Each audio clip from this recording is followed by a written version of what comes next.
called an Ordnance rifle. It was used during the Civil War. These were more common for the North. This is a 3/4 scale, not a full scale. It shoots an 1.5 inch ball with a 3-inch powder charge. It's an iron barrel, and it has a steel sleeve in it on the inside, so it's not going to blow up or anything. And it's completely sealed in the back, the steel sleeve. It was especially made just for, live firing. A lot safer than the cannons they would have used in the Civil War, which were pretty much 100% cast iron when they cast them. There were some that were cast bronze.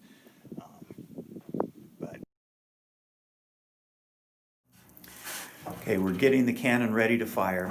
So we've cleared it, and now we're wet swabbing, and that's what the number 1 man is doing, who's on the front right.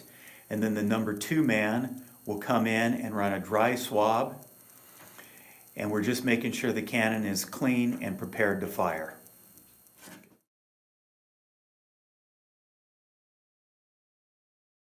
A 3-ounce powder charge. And this is it, and it's compressed into a little tin foil.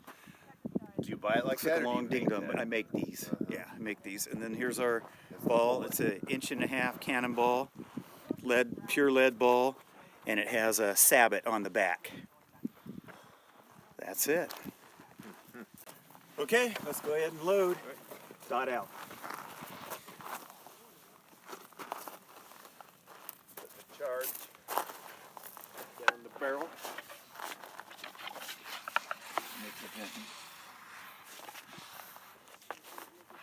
That is a terrible smell. Okay. There's the cannonball.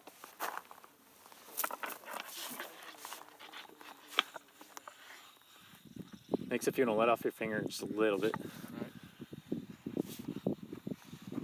It tells you everything's fitting the way it's supposed to. Boom. Perfect. Okay, so the gun is loaded.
This is the mold we use for our cannon.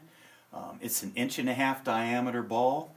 We actually have the mold made so it cuts the flat, it casts the flat already on the back of the ball and puts the hole in there.